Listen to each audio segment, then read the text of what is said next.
Microphone check 1 2 1 2. What is this? Episode 5 of the First Pin Podcast. I am your humble and gracious host, Kevin Danger, and I want to thank you guys for joining me for another week of course, the First Pin Podcast. If you guys haven't followed me on Twitter and Instagram, follow me at FirstPin801.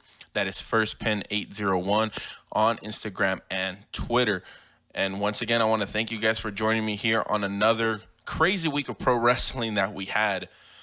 Everything from the Raw and SmackDown and AEW Empty Arena shows to the NXT recap show that they did. And honestly, it was just another crazy week of pro wrestling. So much stuff happened. You know, I didn't think that this much stuff would be happening, especially with everything that's going on. Took some water real quick.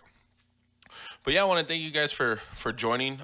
Hit that like button, comment down, let me know what you think, any questions or comments you guys have. Also hit that subscribe button. We're trying to build this as we go. I want to thank everybody who's been listening so far. It's a slow and steady process. You know, trust the process. It's not gonna happen overnight. I'm not gonna hit my goals overnight. Like I said, you know, I'm gonna hit those goals when I get there, and I can't wait till I hit those goals. I'm just looking over. I got 15 views, 17, 12, 16, 17. You know, I've been getting views, you know, slowly, but slow and steady, you know, but slow and steady wins the race, you know. So, again, I want to thank you guys for being part of this journey that we are on right now. I want to give a quick shout out to David Denton from turnbuckletrash.net, and also give a shout out to Dave and Jay's POWERBOMB. AEW, and it's an AEW only talk show. They recap every show at every Wednesday after every Dynamite show. They do their little recap show, so that's pretty fun to watch. So their links are down in the description down below. So let's jump into it. We're gonna start off with the results from this week, and then we'll get into the wrestling news and rumors, and then we'll get into all the talking points, and we'll have the conversation, hopefully, from everything that's going on. Hopefully you guys are staying healthy, washing your hands, doing what you got to do to, you know, stop this spread. Do what you got to do. Enjoy wrestling as it goes. Hopefully this can be a distraction for the next 45 minutes to an hour, whatever the case is. Hopefully it can distract you guys from whatever it is that's going on in life, and you know, focus on some wrestling, and let's talk some wrestling, and hopefully you guys like what I have to say for this week. So let's get into it. Let's start off with Monday Night Raw. Now, the only match we had for Monday Night Raw in the empty arena was Rey Mysterio defeated Andrade in a non-title match. I think this will lead into a title match with Rey and Andrade at WrestleMania, but we have yet to see that. It hasn't been confirmed yet, so we'll see about that. So now let's get into AEW Dynamite. We had the Lucha Bros defeated Best Friends. That was a really good match. And then we had Hikaru Shida defeated Riho, Chris Statlander, and Penelope Ford in a Fatal 4-Way. Now, going back to that Lucha Bros match, in the end, Best Friends did issue a parking lot street fight challenge to the Lucha Bros. So we'll see if that does take place next week. And if it does, that's going to be a pretty awesome thing to watch. And then in the third match, we had the Jungle Express defeated the Butcher and the Blade. And then we had the Inner Circle. In the main event, we had the Inner Circle, Santana and Ortiz, and Jake Hager defeated the Elites, Cody, Matt Jackson, and Adam Page to gain the advantage in the Blood and Guts match. That is not scheduled for next week anymore. I'm going to read. I'll get into that in a bit. But yeah, that match has been moved and rescheduled. So now let's get into Friday Night SmackDown. And for Friday Night SmackDown, we only had two matches. We had Daniel Bryan and Drew Gulak defeated Shinsuke Nakamura and Cesaro. And then we had Miz and Morrison defeated Heavy Machinery via disqualification. Now, I'll talk about that right now in a bit on why Heavy Machinery got disqualified. And that was pretty cool to see, actually, that match end that way. Hold up. Fix that. Okay. Yeah, so overall, it was an okay week of wrestling. I think the best show by far was AEW. They had their heels on one side and their faces on the other side in the arena, in the front row or whatever. They were kind of basically the crowd for the host show, and that was pretty fun. They did it differently. Whether or not the WWE will do that for WrestleMania, it is yet to be seen, but we'll see. Here are your wrestling news and rumors. So first of all, we had Jushin Thunder Liger was confirmed for the WWE Hall of Fame this week. That was on Monday morning.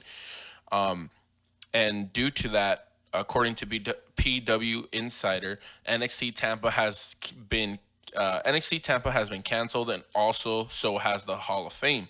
Now, everything that's going around that, I heard that the Hall of Fame is possibly going to be rescheduled for SummerSlam, the night before SummerSlam. So I haven't seen any confirmation on that yet. So that is going to be interesting if they do that. I mean, it wouldn't make sense why that would happen, but hold up. I'm trying to load up to see if there's any more news that's been going on that I've missed out on. But all right, going back on my notes. Yeah, so that'd be pretty cool. NXT Tampa, don't know what they're gonna do. Maybe we'll see some NXT matches get confirmed for WrestleMania, because now let's talk about WrestleMania 36. WrestleMania 36 is set to be hosted by Rob Gronkowski, who apparently signed a contract with the WWE. I'm guessing it's for him to become a WWE superstar, but I don't know that yet 100%. But he is set to host WrestleMania, which will now be on April 4th and 5th. It's going to be a 2-day event, so that's going to be pretty cool. I mean, after last year, since I barely just got back into it, I heard last year a lot of people were saying it was like 7.5 to 8 hours, that they were saying, it should have been a 2-day show. So we are getting a 2-day show. It's going to be exciting to see how long they're going to be. I'm guessing 3 to 4 hours. And, together it can be 6 to 8 hours for both nights. So that's going to be exciting to see. Also, regarding that WrestleMania, let me see. I'm trying to see,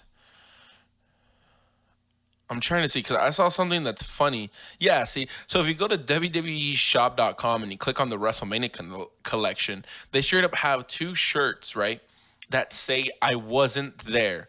Too big for one night. That's pretty hilarious. I think it's awesome to see the WWE's actually basically taking a jab at their own situation. $27.99. I think that's a little too much. I wouldn't want to buy that. But they did also release some Rob Gronkowski. It says Gronk Mania. Those shirts look okay. Nothing fancy there. But that "I wasn't there," those shirts look funny. Some people are laughing at WWE. They're like, "Oh, I can't believe that these guys are releasing shirts." Hey, they're just trying to make a bad situation. They're just trying to make it into something laughable and better. So going back into the news, there was a rumor that supposed to be WrestleMania 36 was going to be actually moved to June 7 at the Madison Square Garden. But so far, nothing else has come out from there. And I don't think that's going to happen, especially since they just announced, hey, it's going to be April 4th and 5th. It's going to be a 2-day show, empty arena. The rumor is, well, I don't know if I think it's a rumor or whatever the case is. Sorry, it's supposed to be at the Performance Center, and some matches will be at the Performance Center at another location they haven't confirmed yet. So that's going to be pretty interesting to see how they're going to do that. I don't know if they're going to split one night at one place and one night at another place, or they're just going to be going back from arenas. But we'll see how that goes. Also, Ring of Honor canceled all their live events from this week all the way until May 31st. So that kind of sucks because, with Marty Scurll and what they're trying to do with Ring of Honor, they're trying to put Ring of Honor back to where it used to be a year or two ago when they had the Bucks. They had Cody.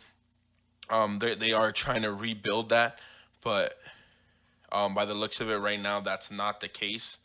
It looks like they're not going to be doing any live events because of everything that's going on, and it's totally understandable. There's no reason for fans to be pissed off at any of this because it's just way out of the the wrestling promotion's control. The Raw ratings went up for this week's Monday Night Raw. They got a rating of 2.34 million, and that's the best they've had since February 17th, according to Brian Alvarez from the Wrestling Observer. And then WrestleCon was made a statement saying that they were no longer required to pay the Marriott charges. There was stuff going around that the Marriott was trying to make WrestleCon pay for basically for everything that went on, because they were supposed to have their whole WrestleCon during Mania week, but WrestleCon was fighting it because they're like, dude, with everything that's going on, you're trying to make us pay. We're not WWE. We're not this big old company. You're trying to make us pay for this. We do this for the fans and stuff. And in the end, it was announced that they are no longer required to pay it. So that's pretty cool. Awesome to them. Another thing in the news is the doctors are closely monitoring Roman Reigns due to the fact that he had leukemia, so he is at risk for everything that is going on right now, the illness that's spreading around. So hopefully he stays healthy, because I don't want to see Goldberg walk out of WrestleMania with that championship belt, honestly. CM Punk, also in the news, CM Punk would be interested in having a match against Will Ospreay. Now, I was also seeing that he was talking about he would like to have a match against Cena again, Rey Mysterio, and two other people. I should have written this down, but didn't, because the most interesting one was Will Ospreay. It would be awesome to see him at Wrestle Kingdom next January. Him and Will Ospreay would have a really good match. So that would be interesting to see. Hopefully that happens. And Will Ospreay said that he would be interested in that. So that would be awesome. Lita was also having an interview, and she was talking about how she wanted the Evolution pay-per-view and the Mae Young Classic to return. I don't know if I've thrown it on here on the podcast, but I think Evolution should be a yearly pay-per-view, and it should be part of, instead of the big four, the big five, with Evolution, Royal Rumble, WrestleMania, SummerSlam, and Survivor Series. Those should be their big five pay-per-views that WWE really pushes on every year. So the Mae Young Classic, I haven't seen the other Mae Young Classics. I haven't even seen the Evolution pay-per-view. Those are on the list to watch, but I think that it would be awesome to keep the Evolution pay-per-view and make that part of the big five. Brodie Lee made his AEW debut and is the Exalted One from the Dark Order.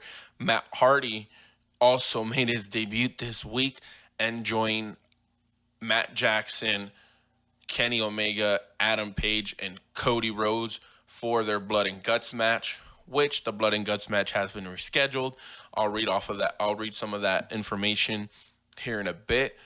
Daniel Bryan was also having he was on a podcast. I think it was the Bellas podcast, and he was talking about once his current WWE contract expires, that he is looking into just becoming a part-timer, wrestling between 2 to 4 times a month. He says he wants to focus more on staying at home, being a parent, that he loves being a dad. So that's pretty awesome for him. King Corbin, hold up, let me pull out this information. King Corbin was on the After the Bell podcast, which is from Corey Graves. I listen to it from time to time and stuff. And he was commenting about people judging him for his moves and the heat that he gets. And this is what he said. He said, these neckbeards that want to critique everything you do, you've got 4 moves. Actually, I can do about 600. But when I do 4, it irritates you morons. I can use social media as a cheat code. John4576213 on his 12th profile is like, hey man, your vest looks dumb. Okay, that irritates you. Now I'm going to wear it too. It's so simple. So he's basically just talking about, how some people judge that he does the same moveset. But everything, the way he is in character, and he's saying everything he does is just to build up more heat.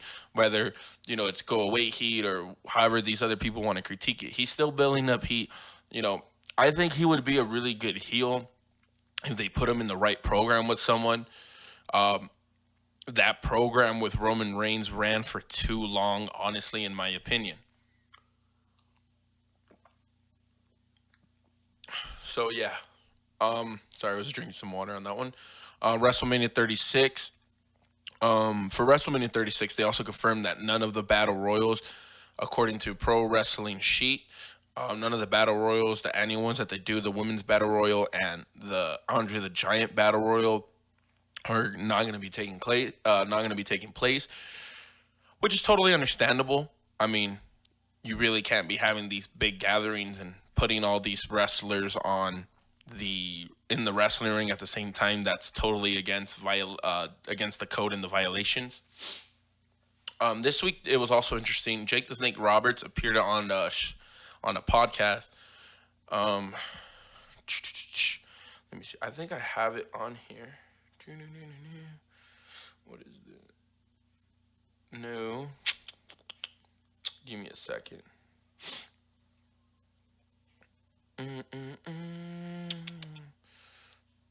Huh. I thought I had it on here. I guess not. Sorry, it's because I take all these screenshots from all the news that I find on my phone. And Jake the Snake Roberts was on a podcast. I was trying to get the podcast name, but sorry to whatever podcast he was on. Anyways, he appeared and he said, straight up said that Shawn Michaels and Bret Hart were the worst champions ever for the WWF/WWE. He said that they drew no money and this and that. And like, not that I want to go off and take shots at Jake Roberts. Maybe it could be some kind of jealousy that he was never a champion. He was never the WWF champion. But Shawn Michaels and Bret Hart drew. I mean, the Montreal screw job is still something that is talked about to this day. Nothing. I mean, yeah, Jake the Snake Roberts, he is just an amazing promo guy. I've given him credit for that. But, I mean, maybe because I'm not that I haven't really caught up with my history, but I don't really hear anybody talk about Jake Roberts the way that they talk about Michaels and Bret. You know, just those two guys were really good wrestlers. And yeah, that's pretty messed up. I mean, I get it. He's being honest. I think he did say that the best champion ever was Stone Cold, so I guess that's cool. But for him, he just went out of his way and said it. That's just my opinion. Maybe some kind of jealousy or whatever.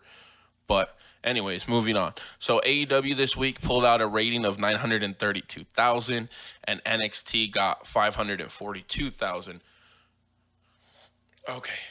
So what I want to say about this is some people were saying, oh, NXT had a recap show, but AEW still couldn't do 1 million. Dude, they had 932,000. Right after DVR and everything that's going on, they probably did go over 1 million. But if you're looking at it, you're looking at a total of 1.474 million people on a Wednesday night watch wrestling.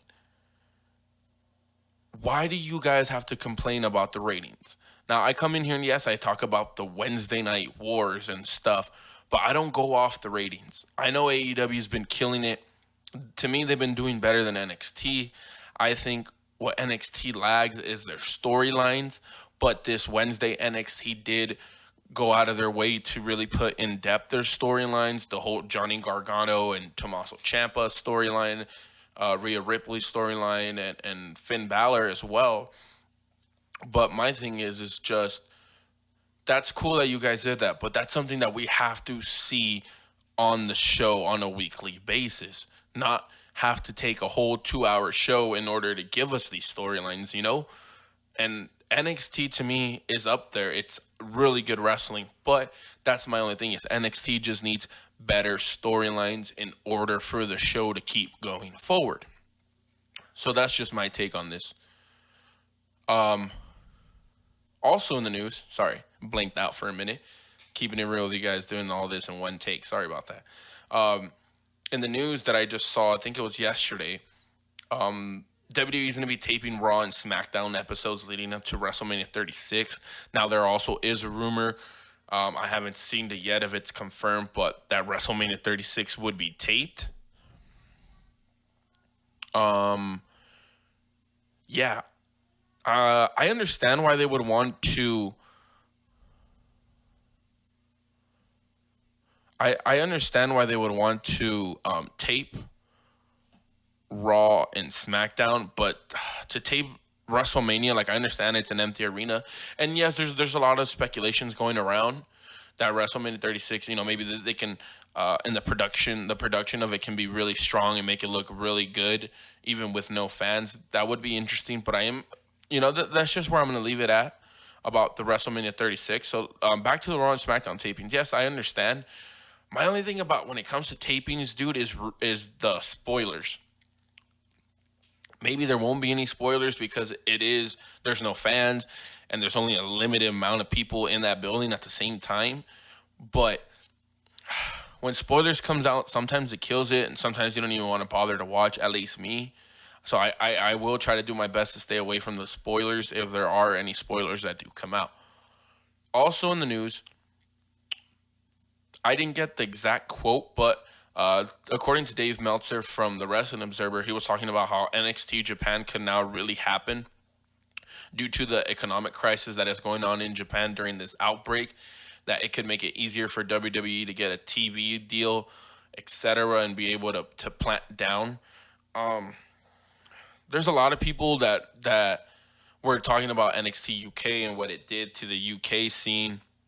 I mean, I don't think WWE would be that bad in Japan because you do have the super big All Japan and New Japan and all their other big promotions they have. It would be interesting, though, because I do think these guys did miss the ball on Shinsuke and Asuka becoming champions here in the WWE. So it is going to be interesting leading up to the summer and how everything is going if they do end up doing NXT Japan over there. And then WWE is being sued for the WWE network for abstract of patent filing. Now let me see if I can find real quick. Where is it at? Okay. Okay, so it says. So this is the everything that's going on with the whole WWE getting sued for the WWE network. It says.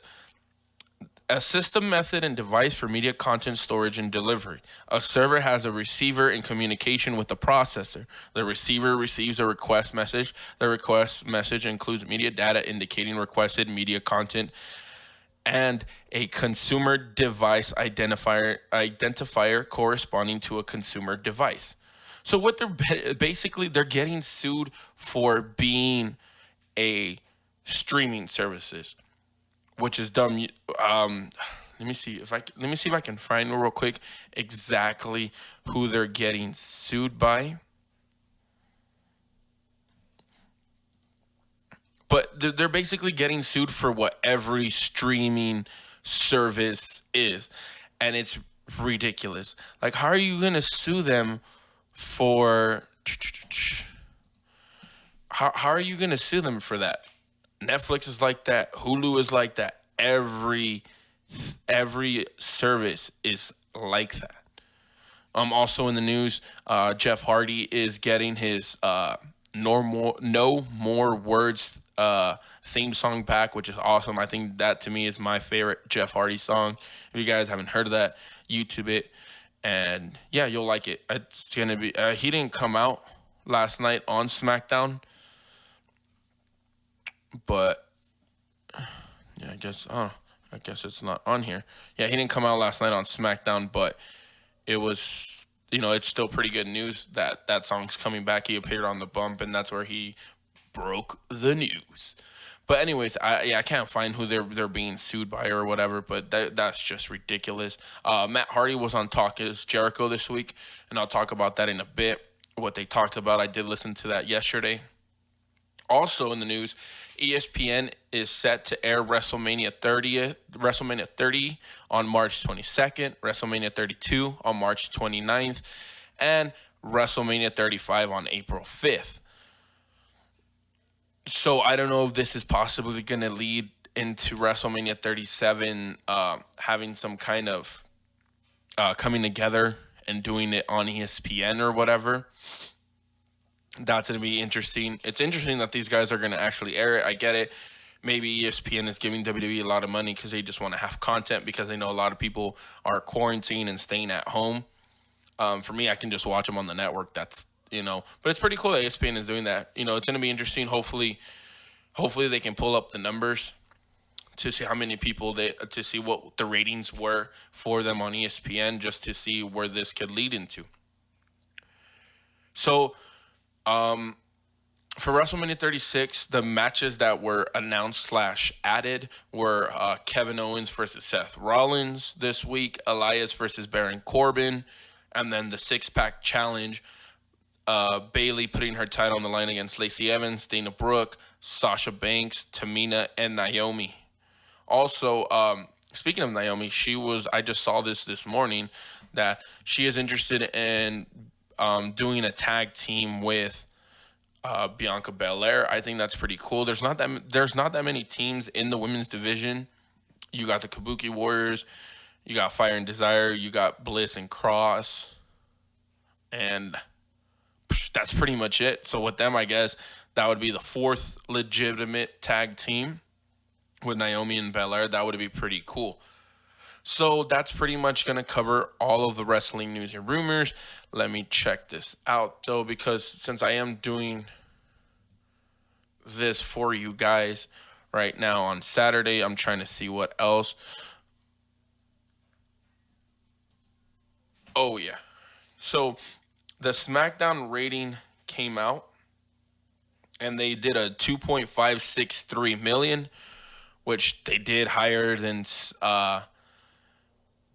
they did more than Monday Night Raw, but it is down from last week's episode that did an average of 2.588 million, which isn't bad though. I mean, they were it says on here SmackDown was number 8 for the night among the networks in viewership, which was the same. They were 8 last week as well. But it says that this is the overnight number and that the actual rating won't be released until Monday. So we'll see how that goes on Monday. Let me see what else is on the news for you. Did not want to sing. That was weird, man. That was weird.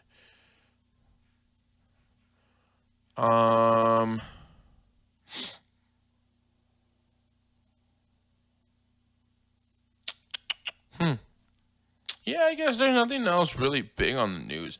Let me check my Twitter feed before we move on. Like I said, I always try to do my best to give you guys the news as it comes out, especially when I am recording like this.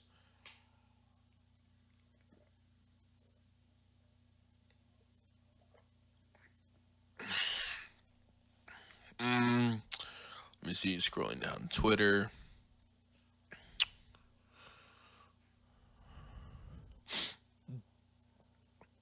Yeah. No, yeah, that's pretty much it. There's nothing else really on the news. All right, so let's get into all the stuff that I'm going to talk about. We are coming in on the 29-minute mark. So, actually, before we get into these topics, I want to go into. I'm going on my Facebook real quick.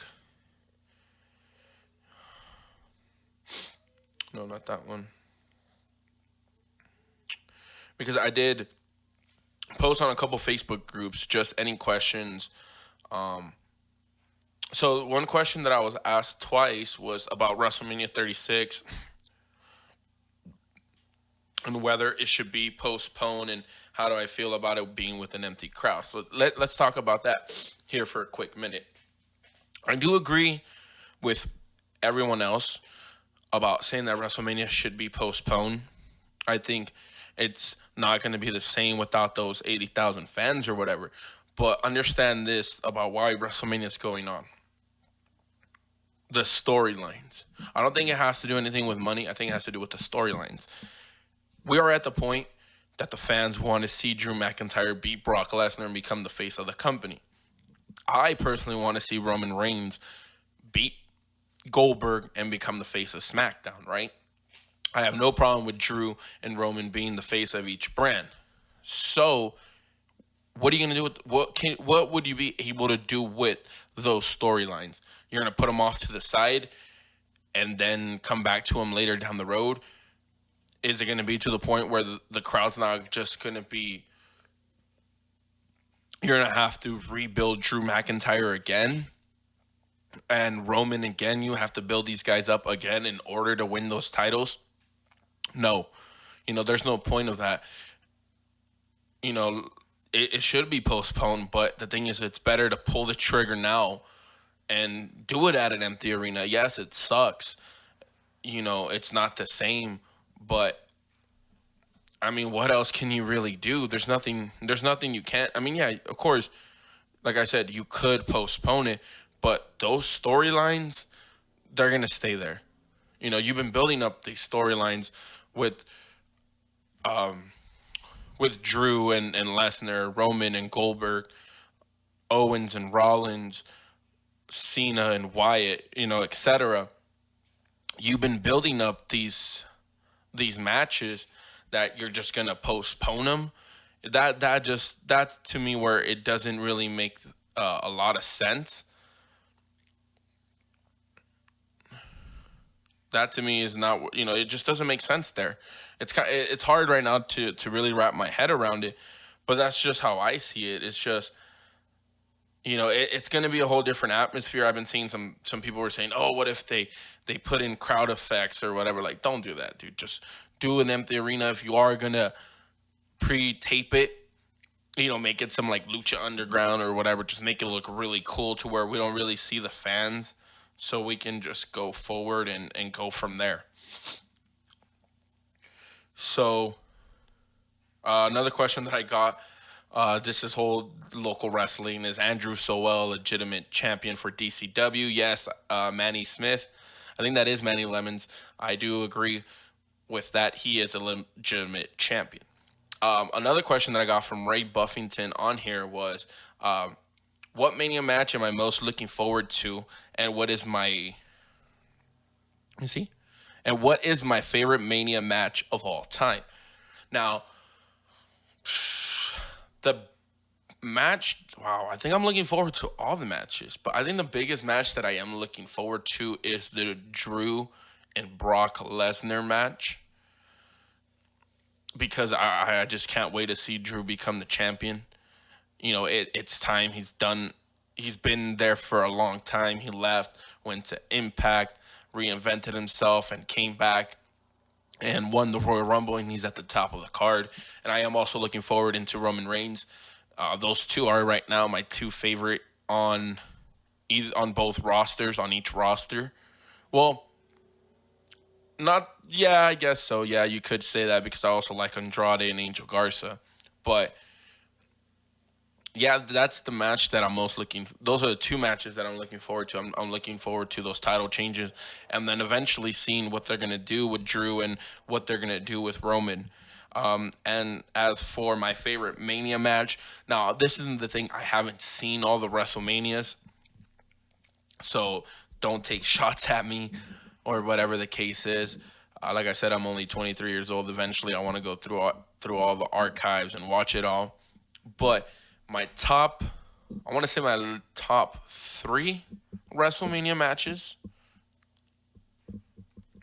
Number 3, I would have to say TLC 2 at WrestleMania 17 between the Hardys, the Dudleys, Edge and Christian.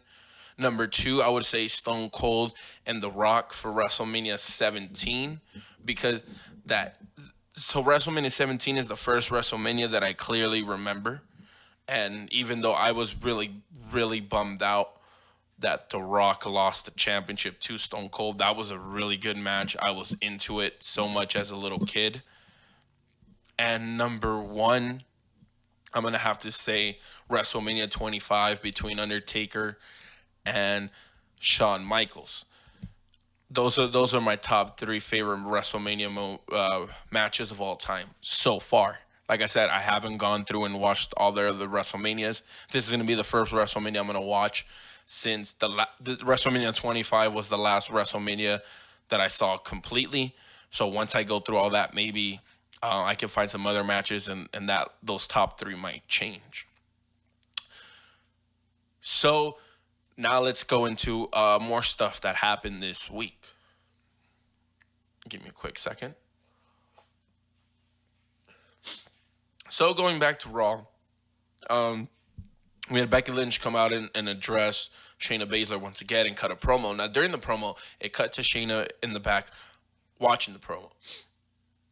Look, I get it. I know what they're doing. They're building up Shayna as this, basically, I guess, the female version of Brock Lesnar. But I think it's time that we get Shayna to cut a promo. Becky cut another good promo like she did last week. But it is time for Shayna to get on the mic and cut a promo and address it and address this match herself.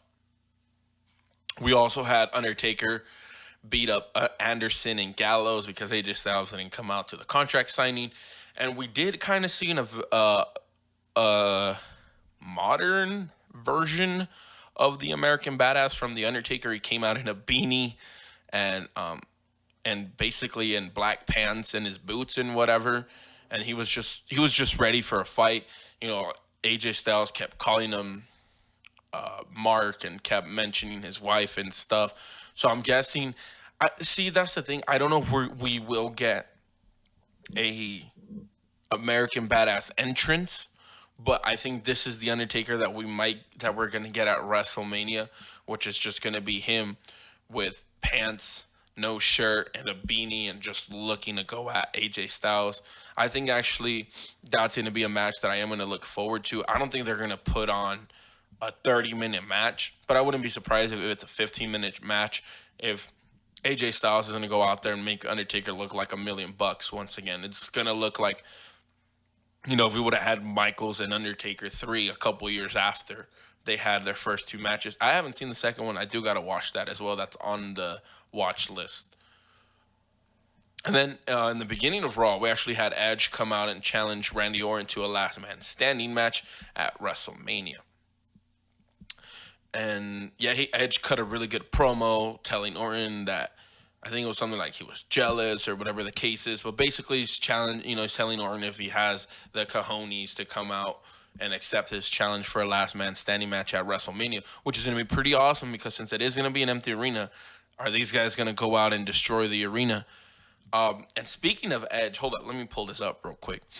Him and Roman Reigns were going back at it on Twitter. I don't know if it's going to set up a potential future dream match between these two. We did see them have an encounter at the Royal Rumble.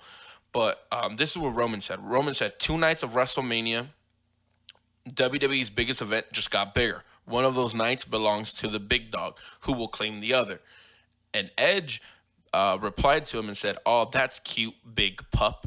But whether you realize it or not, if Randy Orton has the nads to accept my challenge for WrestleMania, we've already marked our territory on what the real main event is. After 9 yards, the wolf is back in the yard.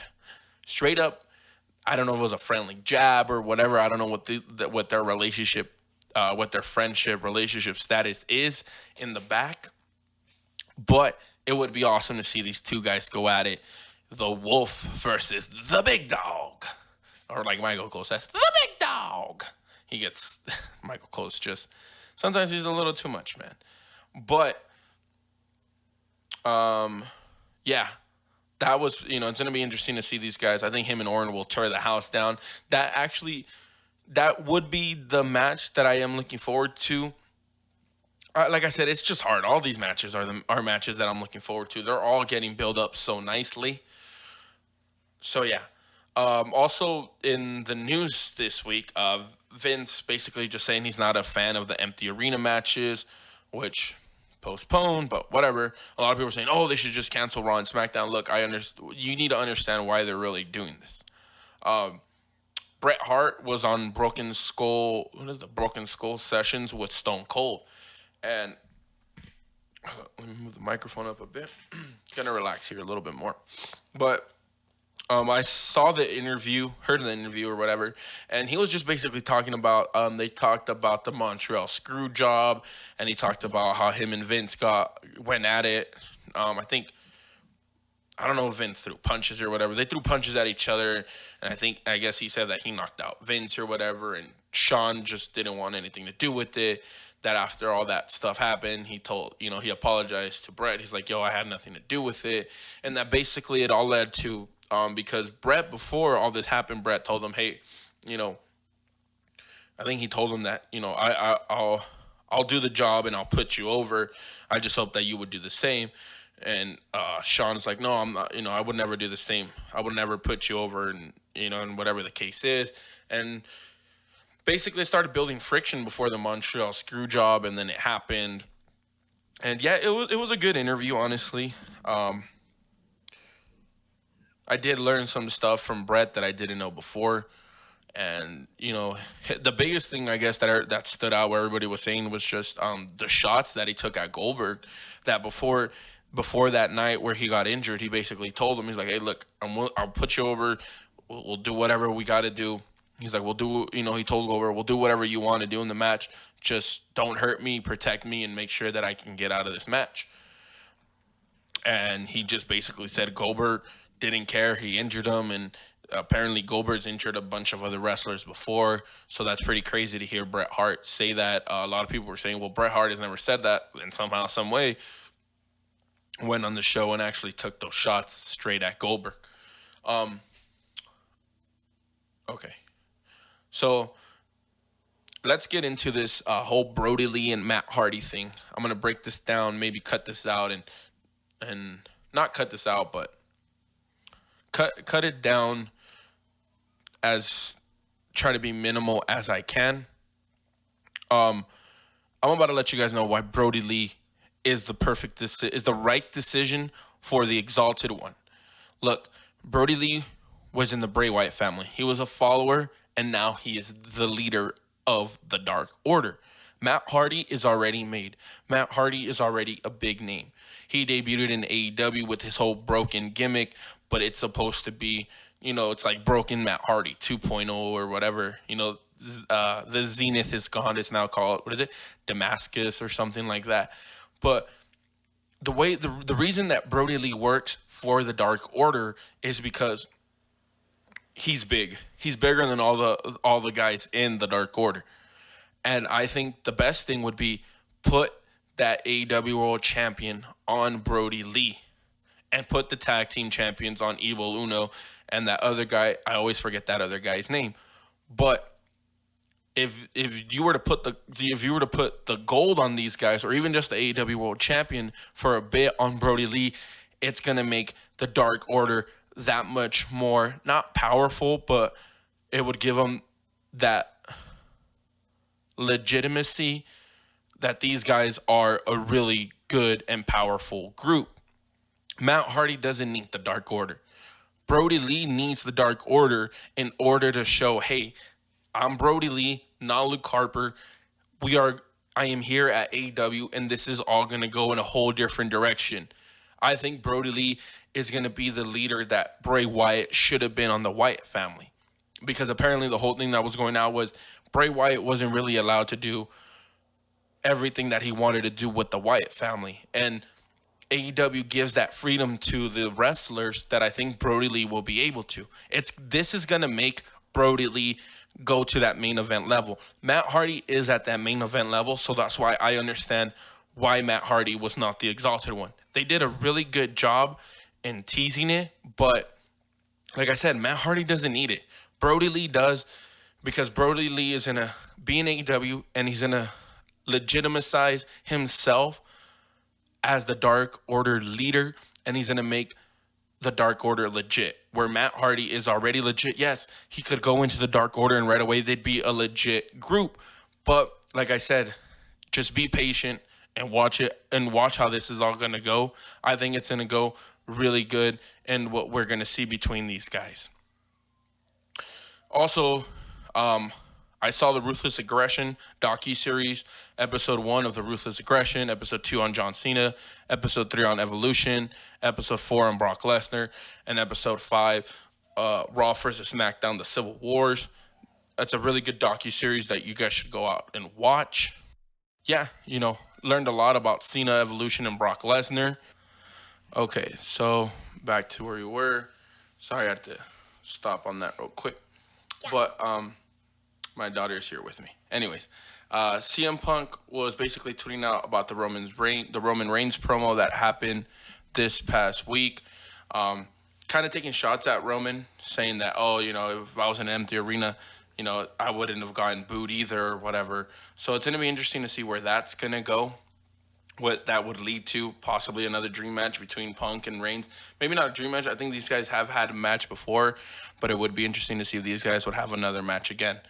Also, I saw the documentary that they put on the WWE Network about FCW. It was pretty cool to see Big E, Natalya, Charlotte, Tyson Kidd, all the people that were at FCW, Sheamus, McIntyre, and how they basically came up through that whole FCW system. Never really knew about FCW, but it was a pretty cool backstory to see that. If you guys haven't seen that, I would recommend you guys go out and watch that. Now let's go into SmackDown real quick to finish off. Otis basically, so going back to the match, Otis went crazy on Miz Morrison and used a chair. Dolph Ziggler came out and showed some pictures that he took with Mandy, or whatever the case was. So basically he came out and used a steel chair and went crazy and basically lost the match. So I guess they're going to continue with this whole Otis and Dolph Ziggler thing for WrestleMania. And Roman Reigns and the Goldberg contract signing, that was pretty fun to watch as well. They exchanged some words. Roman called Goldberg a bulldog, a little B bulldog or whatever, cussed them out. Crazy to see that was on PG show on Fox. And I want to finish off with the Chris Benoit Dark Side of the Ring. I want to finish off real quick with the Chris Benoit, just to finish off these last couple minutes. Saw part 1 yesterday. It is on YouTube. And basically just shows the whole Chris Benoit story of how he got into wrestling, how he met his wife and stuff, and what basically, it finished off in the cliffhanger on setting up for part 2 that will be on Vice TV, which is, then it gets into the murder and the whole investigation of the murder and everything that took place after that. It showed about his relationship with Eddie and how it affected him once Eddie passed, etc. And yeah, that's pretty much it. Honestly, it was a really good one to watch. I saw that at the end yesterday, yesterday when I was finishing off work. And yeah, it's something that I do recommend you guys go out and watch. So that's pretty much it. I'm basically pretty much done already. Got my daughter here with me, so about to go and see what she wants to do or whatever. So that's pretty much it. I want to thank you guys for clicking on the video today, listening. Hope you hit that subscribe button, like, comment, let me know what you guys think down below. Hope you guys have a good rest of your weekend, and I'll check you guys out next week. Again, this was a little bit more of a shorter episode because it was a shorter week of wrestling. And again, this is Kevin Danger signing off from the First Pin podcast, and I will see you guys here again next week. Like I said, have a good weekend. Stay safe. Wash your hands. Do what you got to do. Quarantine or whatever the case is. But just be safe. And, yeah, hope to see you guys next week. Thank you. Peace out. Signing off.